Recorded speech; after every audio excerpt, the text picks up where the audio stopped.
Bonjour à toutes et tous. Nous sommes à 900 mètres d'altitude dans les Alpes de Haute-Provence, dans un potager sans aucun travail du sol. Et je réalise après coup la petite intro que j'ai absolument pas faite au moment où on a bossé, enfin où le voisin a bossé dans le champ. J'ai fait ça un peu à l'arrache, puis en plus bon, il est souvent passé à des moments où moi je travaillais, donc j'ai pas pu filmer tout ce que j'aurais voulu. Mais enfin bref, vous avez sous les yeux le champ à aujourd'hui, donc à fin mai. Champ que vous allez voir dans quelques secondes, quelques secondes rapides, parce que là elle est courte celle-là de vidéo. Bah oui, depuis plusieurs années, on a ce champ qui n'est pas utilisé, hein, voilà, qui est sauvage. Alors c'est bien parce que ça fait une réserve de biodiversité, mais bon, il y a quand même beaucoup d'herbe et l'herbe c'est une valeur quoi en agriculture. Donc il nous a proposé de partager la coupe. Alors pas la première, parce que la première c'est que de la merde, hein, voilà, la baouk comme ils disent.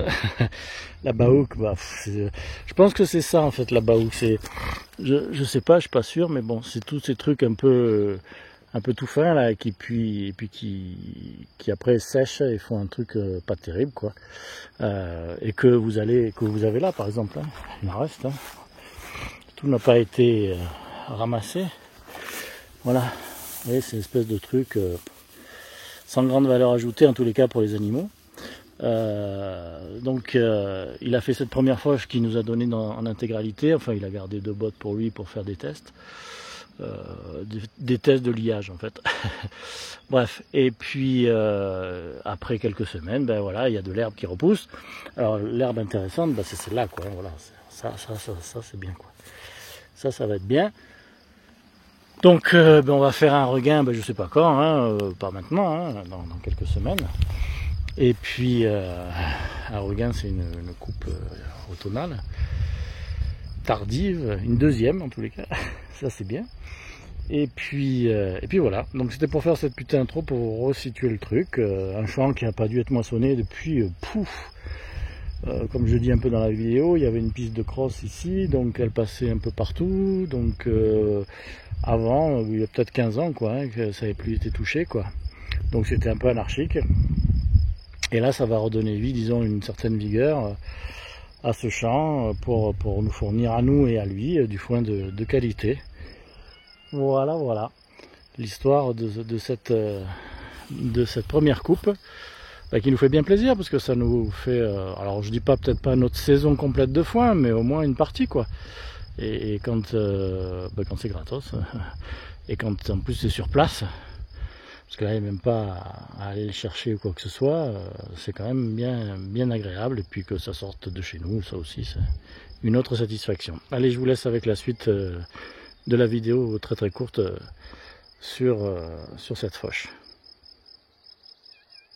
Oui, un petit rajout avant d'enchaîner sur la vidéo. Il faut savoir qu'un champ, quand on le laisse comme ça à l'abandon, il commence à être envahi par tous les arbustes. Alors c'est églantier, prunelier, ce que vous avez sous les yeux, les genêts. Donc voilà, et après les pruneliers, ils font un ravage là-dedans, ça devient un truc impossible. Donc en fait, ça fait du bien de pouvoir un peu dégager et de ne pas laisser se reconstituer une forêt primaire, dans le sens où ça peut être utile pour l'agriculture et pour le maraîchage.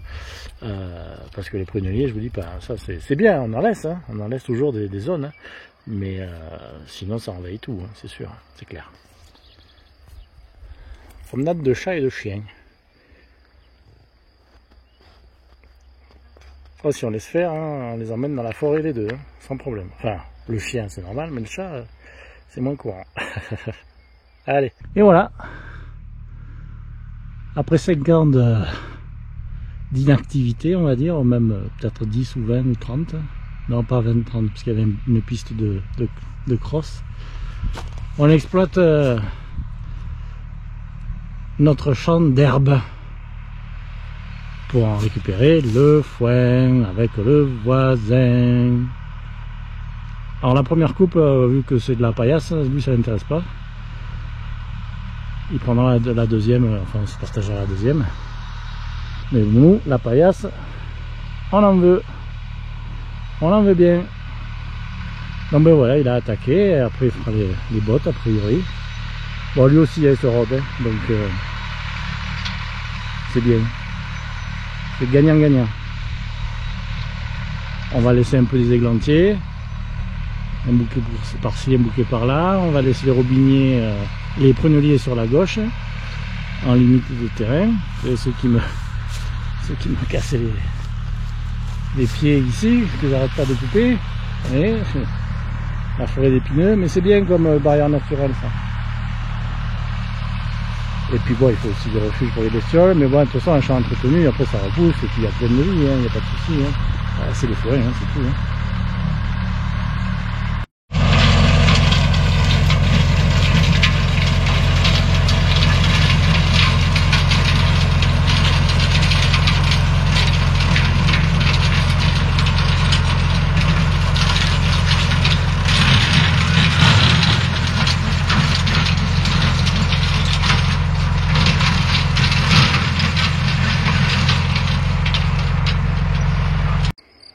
Donc voilà, vous êtes devant notre petite production, sachant que le voisin en a pris quelques-unes, c'est normal, c'est lui qui a fait la première fauche, fauche pourrie, hein, qui l'intéresse guère lui, mais après la deuxième on va se la partager 50-50.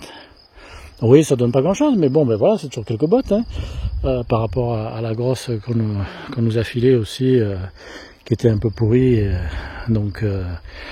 ça fait sans doute un peu moins, mais bon, nous, il y en a déjà plusieurs qui sont partis aux poules, qui sont à l'abri pour les poules, et donc ça c'est ce qui reste, et que je vais mettre de suite sur les pommes de terre.